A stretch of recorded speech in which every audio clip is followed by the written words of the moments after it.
Hallo, hier ist wieder Inu-chan und willkommen zu meinem neuen Tutorial.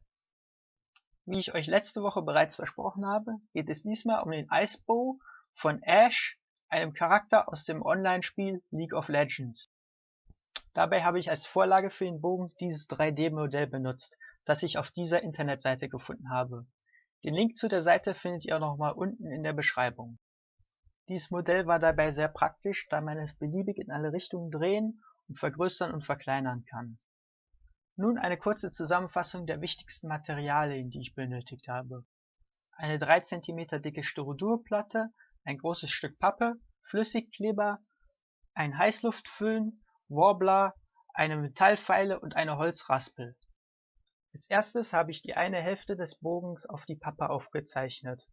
Dabei habe ich allerdings einen kleinen Fehler bei der Form gemacht, denn diese Spitze müsste ein Stück weiter links sitzen, etwa hier. Dies ist mir aber erst viel später aufgefallen. Dann habe ich die erste Hälfte ausgeschnitten, wieder auf die Pappe gelegt und nochmal abgezeichnet, um die zweite Hälfte in genau der gleichen Form zu bekommen. Die zweite Hälfte habe ich dann natürlich auch ausgeschnitten, dann sahen beide Hälften so aus.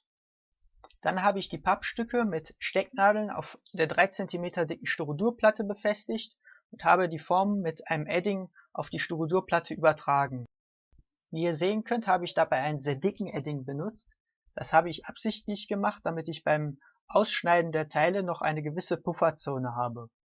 Insgesamt habe ich die Form 4-mal auf die Styrodurplatte übertragen, da ich sie 4-mal brauche, um den Bogen zu bauen. Und wie ihr sehen könnt, hat der Rest meiner Styrodurplatte so gerade eben dafür ausgereicht. Als nächstes habe ich dann die einzelnen Teile aus der Styrodurplatte ausgeschnitten. Allerdings habe ich dazu kein Teppichmesser verwendet, sondern wie ihr hier sehen könnt, meine Holzraspel.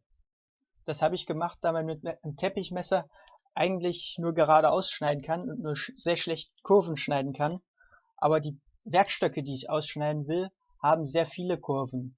Mit der Holzraspel habe ich die einzelnen Werkstücke wie mit einer Säge aus der Styrodurplatte ausgesägt.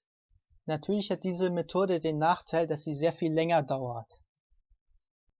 Das seht ihr auch daran, dass ich dieses Video hier gerade mit 16-facher Geschwindigkeit ablaufen lasse.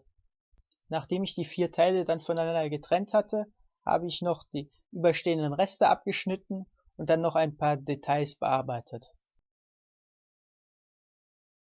Nach dem Ausschneiden sahen die 4 Styrodurteile dann so aus. Anschließend habe ich dann die Styrodurstücke an die Pappstücke geklebt. Während der Kleber trocknete, habe ich die Teile jeweils mit Büchern und mit Wasser gefüllten Flaschen beschwert. Außerdem musste ich, wie ihr hier sehen könnt, die Griffteile noch auf die richtige Länge schneiden, da ich sie vorher absichtlich ein bisschen länger gelassen hatte. Wie man hier gut sehen kann, habe ich die Pappteile zwischen die Styrodurteile geklebt, sozusagen als Kern für den Bogen. Natürlich hätte man die Pappteile auch weglassen können und nur die Styrodurteile zusammenkleben können, aber die Pappteile dienen bei der späteren Bearbeitung des Bogens noch als Orientierungshilfe. Als zusätzliche Orientierungshilfe habe ich dann noch diese Hilfslinien auf den Bogen aufgezeichnet. Dann habe ich begonnen, den Bogen in Form zu bringen, indem ich ihn mit der Holzraspel bearbeite. Die Pappe im Kern dient mir dabei als Orientierung, da ich dadurch weiß, bis wohin ich das Material an den Rändern abtragen muss. Diese Arbeit ist übrigens nicht nur sehr langwierig, sondern erzeugt auch eine Menge Dreck, weswegen man zwischendurch immer mal wieder staubsaugen sollte. Nachdem ich dann mit dem kompletten Bogen fertig war, sah er so aus, wie er auf diesem Bild zu sehen ist. Da die Oberfläche durch die Bearbeitung mit der Holzraspel aber noch sehr rau war, habe ich sie danach noch mit der Metallfeile bearbeitet, um sie glatter zu bekommen. Dadurch kann man dann das Warbler später sauberer und glatter auf dem Bogen auftragen. Anschließend habe ich begonnen, den Bogen mit Warbler zu ummanteln. Wie ihr sehen könnt, habe ich dabei aber nicht den ganzen Bogen auf einmal ummantelt, sondern immer nur Stück für Stück. Dazu habe ich immer das jeweilige Stück des Bogens, das ich ummanteln will, ausgemessen, habe dann ein entsprechend großes Stück Warbler ausgeschnitten, habe das Warblerstück dann mit der Heizpistole erhitzt und habe es an den Bogen angebracht. Dann habe ich noch die überstehenden Ränder abgeschnitten und darauf geachtet, dass die Warblerstücke an den Nähten gut zusammenhalten. Dabei musste ich das Warbler zwischendurch immer wieder vorsichtig mit der Heizpistole wieder erhitzen, damit es formbar bleibt und nicht zu schnell abkühlt. Allerdings sollte man beim Erhitzen der Warblerstücke, die sich bereits auf dem Styrodur befinden, sehr vorsichtig sein. Denn wie ihr hier sehen könnt, ist Styrodur sehr empfindlich gegenüber Heißluft und beginnt nach wenigen Sekunden schon zu zerfallen. Das heißt, wenn ihr die Warblerstücke nochmal erhitzen wollt, die sich bereits auf dem Styrodur befinden, stellt die Heizluftpistole nur auf Stufe 1 und richtet den Hitzestrahl nicht direkt auf das Styrodur. Und was ihr beim Erhitzen mit der Heißluftpistole auch nie machen solltet, ist, die Heißluftpistole nur auf eine Stelle zu richten. Ihr solltet die Pistole immer bewegen und den ganzen Bereich gleichmäßig erhitzen. Wie ihr sehen könnt, habe ich bei den runden Stellen, wie zum Beispiel beim Griff, immer jeweils ein Stück ausgeschnitten und habe das komplett drum gewickelt.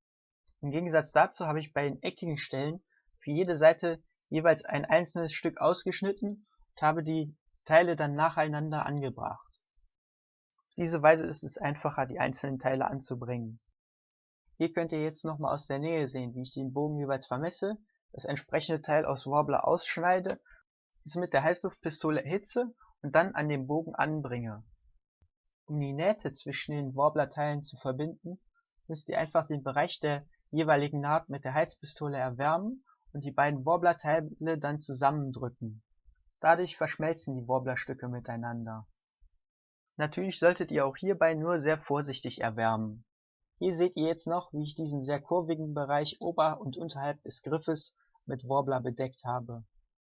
Da Warbler bis zu einem gewissen Grad dehnbar ist, bevor es reißt, kann man es einfach in die Kurven hineindrücken und gut an die Form des Werkstückes anpassen.